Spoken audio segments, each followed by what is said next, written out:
Motor punya emek rumah tanggo di Palembang raib di paling dua kawanan pelaku. Pas korban lagi berkunjung ke posyandu yang tidak jauh dari lokasi kejadian. Aksi pelaku ini terekam kamera pengawas.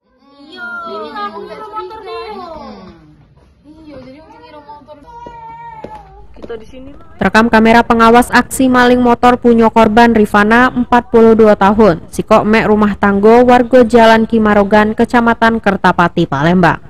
Juru rekaman kamera pengawas ini, pelaku yang berjumlah 2 wong siko duduk di motor korban yang terparkir di jabo tempat penjajo minuman es ini dengan santai merusak kunci kontak motor korban dengan kunci letter T. Sedangkan siko pelaku lagi mantau situasi.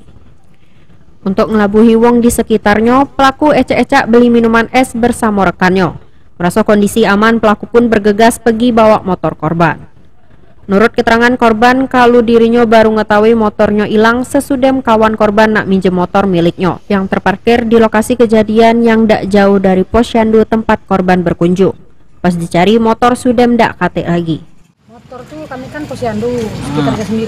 Nah, motor kan berbaris banyak. Jadi paling ujung itulah yang kosong parkirannya. Jadi langsung di situ pas ketahuannya jam 10 ada kawan nak minjem motor nak menjemput anaknya sekolah.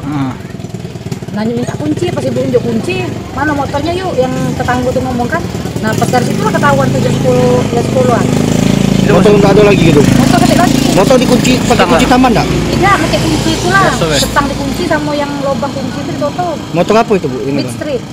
Dari rekaman CCTV yang berapa pelaku Ibu? Dua. Itu masuk dari mana? Terus masuk dari arah belakang. Habis itu? Dia datang langsung duduk di pucuk motor ibu itu langsung mesen es. Kawannya agak maju, kawan juga agak kurus. Langsung keluar gitu. Kejadian ini dewek sudah dilapor ke korban ke pihak kepolisian Polsek Kertapati, Palembang. Untuk pelaku masih jeru pengejaran petugas. Heru Wahyudi, PAL TV.